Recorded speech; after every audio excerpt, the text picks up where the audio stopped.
Zümer suresi. Zümer suresi Mekke'de inen sürelerden bolup, ol 75 ayatdan ibaretdir. Sürenin adı 71. ve 73. ayetlarda agdalyan, toparlar manetini anladayan Zümer sözünden gelip çıkar. Bu sürede mümin ve kafir toparların yağdayları barada gurrun edilýär. Rahman ve Rahim olan Allah'ın adı bilen bu kitap kudreti güýçli, hikmet eýesi bolan Allah tarapyndan indirlendir. Ey Muhammed, elbette biz sana bu kitabı hak ve hikmet bilen indirdik. Sen dini yalnız onu Allah değiştirip ihlasın bilen ibadet et. Habardar bol, hakiki din dine Allah'ınkidir. Ondan Allah'dan özgü özlerine dost edinenler biz olara bizi dine Allah hasla yakınlaştırmakları için ibadet edýäris diýerler. Elbette Allah çekeleşip gören meselelerine onların arasında hüküm verir. Takip Allah yalancı, inkar ediyen neşkurun tani doğru yolu gönüktirmez. Eğer de Allah perden edinmek isteyen olsaydı, elbette yaradanlarının arasından İslam saylardı. Ol perden edinmekten pektir, daştır. Ol Allah yekatektir, ehli zattan üstündür. Allah asmanları ve yeri boş yere değil de hak ve hikmet bilen yarattı. Ol giyeceğini günnüydün üstüne örtüyer. Günnüydü hem giyeceğinin üstüne örtüyer. Günü ve ayı öz emri bilen dolandırıyar.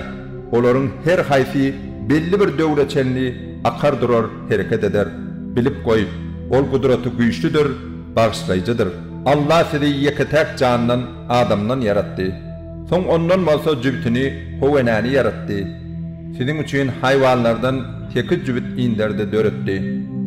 Ol Allah sizi enelerinizin gowresinde kaňyz 3 tapgyrdan tümlükde yaratmaň bir görnüşinden soňky yaratmaň beýleki bir görnüşine geçirip yaratýar.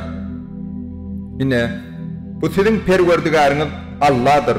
Mülk, hükümrawanlyk onunkydyr. Ondan başga ibadete laýyk Hudaý ýokdur. Biz siz Allah ibadet etmän nira tarap öwürlýärsiňiz. Eger inkar etseňiz, takip Allah'ın size mätäçligi ýokdur. Şeýle de bolsa, ol bennelerinin kafir bolmagyna razy däldir. Eger şükür etseňiz, peýdaňyz üçin oňa şükranlygyňyza razy bolar. Hiç bir günäkär başgasynyň günäsini götermez. Siz soň dine perwerdigaryňyza dolanyp bararsyňyz. Şonu ol size eden işleriňizde habar berer. Çünki ol yürekleriň ödenini bilýändir. Insana bir kynçylyk duçar bolanyna özleriniň perwerdigaryna ýüzlenip ýalbarar. Soň Allah oňa öz tarapyndan nimet berse, oňa öňki ýalbaranlaryny ýadyndan çykarar, başgalary Allah'ın ýolundan azdyrmak üçin oňa bir topar şärik goşar. Ey Muhammed aýt, sen kapyrlyk edip, sehel bu ötöçü dünýäniň sapasyny gör.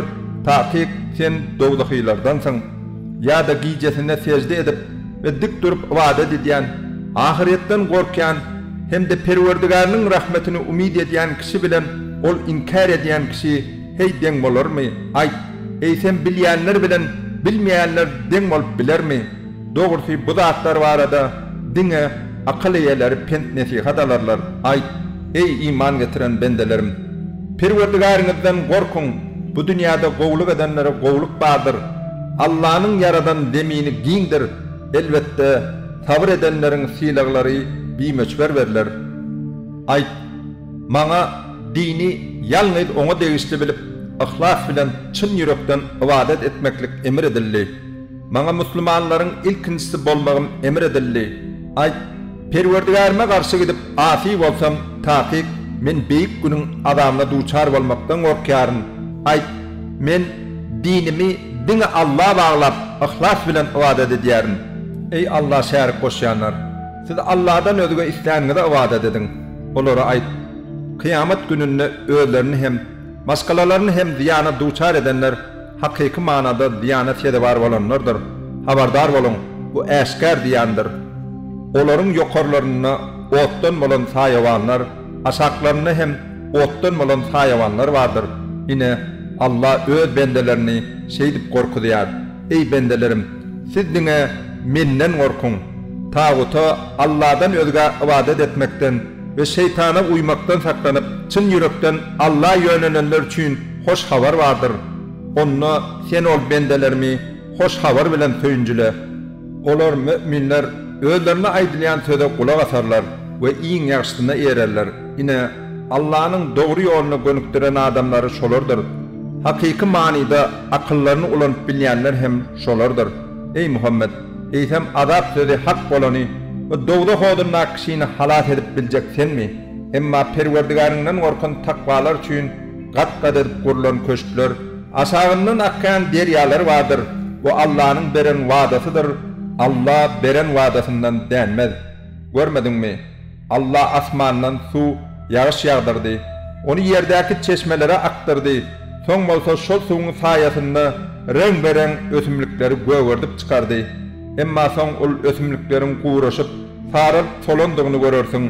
Son bolsa Allah ol ösümlikleri hasal otu öwrer. Taky munna akyl eýler üçin öwüt ündewler vardır. Allah'ın yüreğini İslam'a, Müslümançylyga açan ol kişi Perwerdigaryndan gelen nur bilen ýatylmazmy?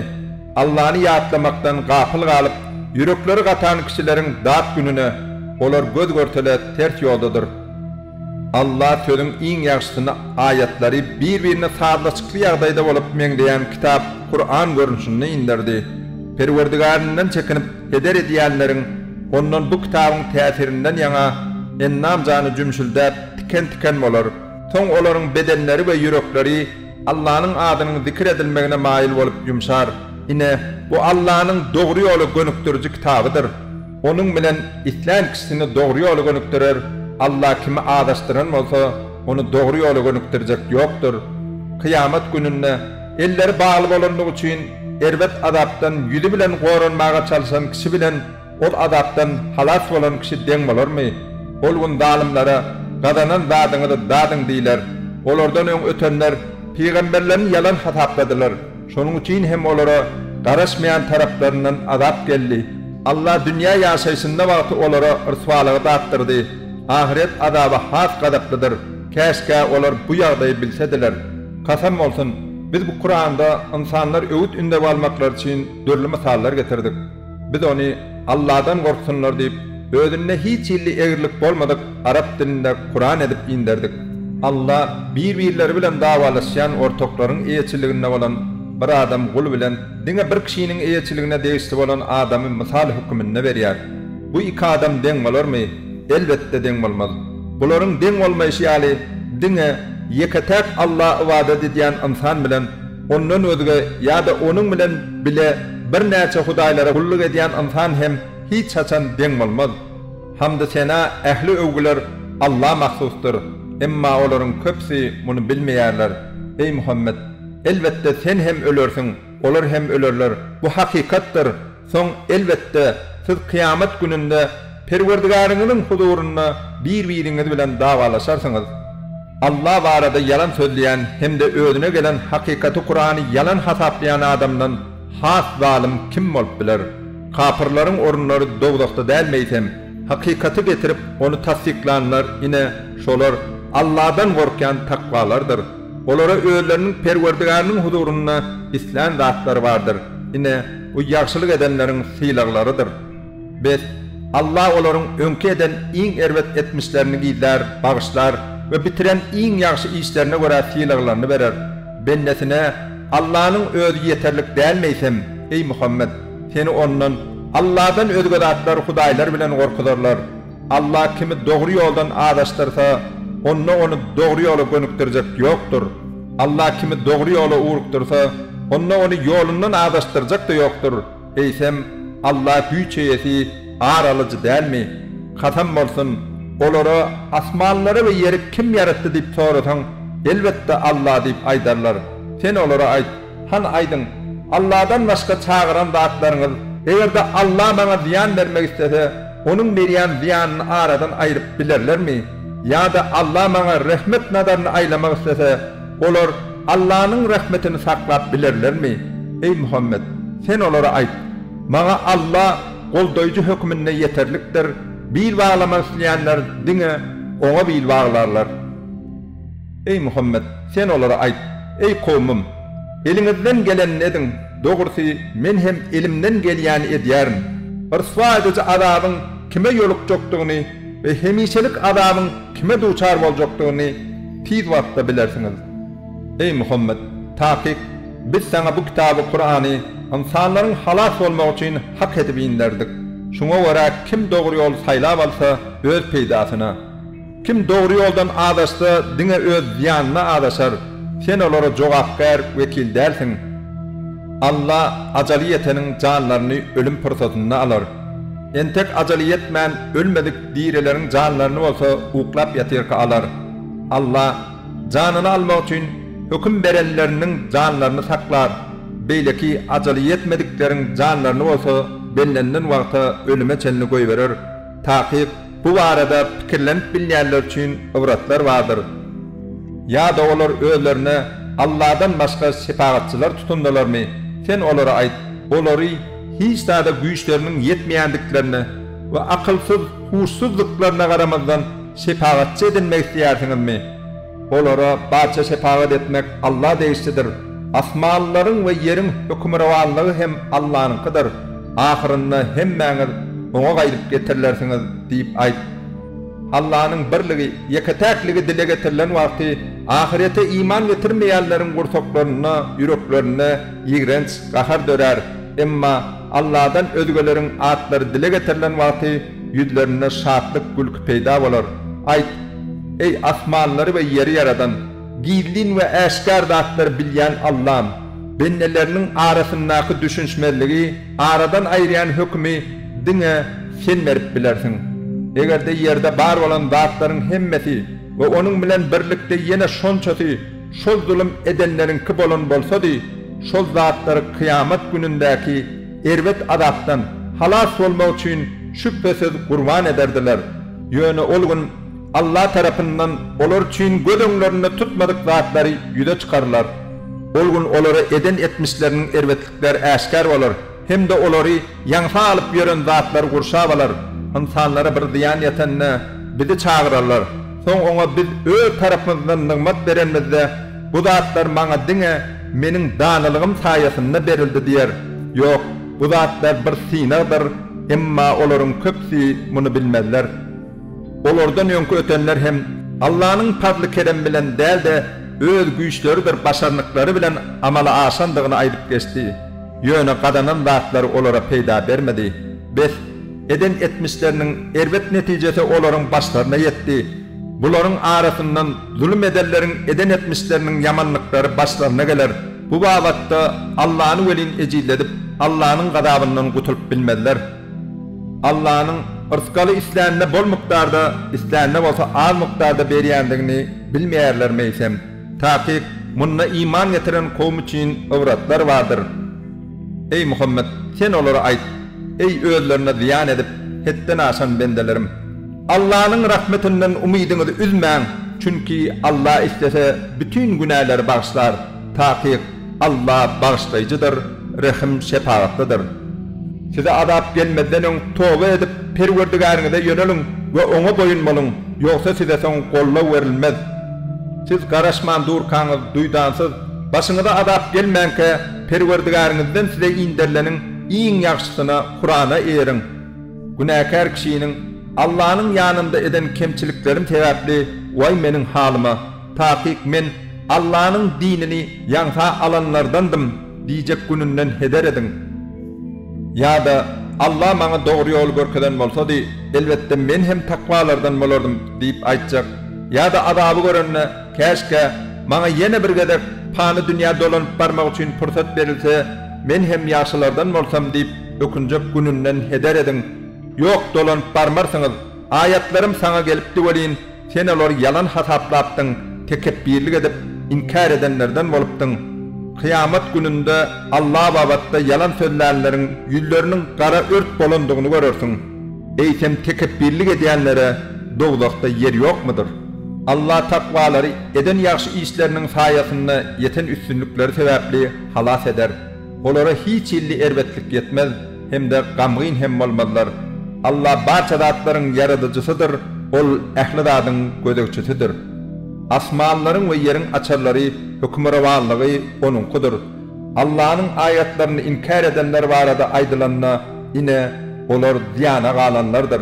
Olara aýt, ey nadanlar, mana Allah'dan başkasına ibadet etmemi emir ediyorsunuz mi? Ey Muhammed, taqiq sana ve senden önkü ötenlere kasam olsun. Allah şerik koşsan eden amalın biderek bolur ve ziyan çekenlerden bolursun deyip vahiy edilipdi. Yok, sen dine Allah kulluk et ve dip şükür edenlerden bol. Olur Allah şerik koşanlar Allah'ını doğal manide tanap bilmediler. Kıyamet gününde yer doğalılığına onun kısmında olur. Asmanlar hem onun elinde düyürlenir. Allah şerik koşayan zatlarından pektir, büyüktür. Kıyamet günü sura üflenen vakti Allah'ın diri kalmağını isteyen kişisinden başka asmanlarda ve yerde kim var olsa güçlü urgatiyede var olup can verir. Son sura yine bir gedip üflenen vakti olur ör boyuna kalıp dumlu duşa seredişip dururlar. Yerin yüdü Perverdigarın nuru bilen yaktılar. Kitap amal defterleri orta koyulur. Peygamberler ve şayatlar getirler. Hem de onların arasında adalet bilen hüküm verler. Onları hiç hile zulüm edilmez. Kim näme eden olsa silağı dol berler. Ol Allah onların insanların ediyen işlerini kovulyandır.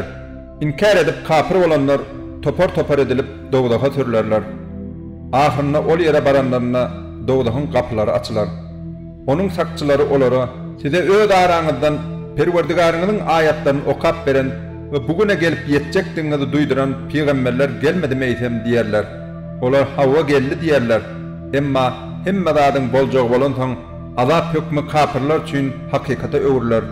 Olara içinde ebedi kalmak için doğudakın kapılarından yerin tekebbirlenenlerin barcak geri nehilli elhenstir deyler. Özlerinin Perverdigarından korkup takva olanlar olsa topar edilip cennete eltilerler.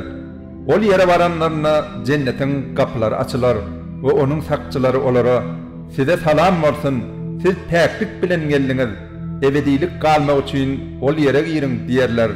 Olar olsa bize veren vaadasında doğruyunu aydanlığı ve isteyen yerimizde orun tapıp oturup bilmemiz için cennet yurduna mirasçı edenliği sebepli Allah hamd senalar olsun. Yaxşı işleri edenlerin silahları nehilli kovdur diyerler. Sen olun periştelerin arşın tuvarını kursab alıp özlerinin perverdigarını hamd senalar bilen yatlayandıklarını görürsün. Barça insanların arasında hakikat bilen hükmedildi. Hem de ehli övgüler alemlerin perverdigarı Allah'ın kıdır değilli.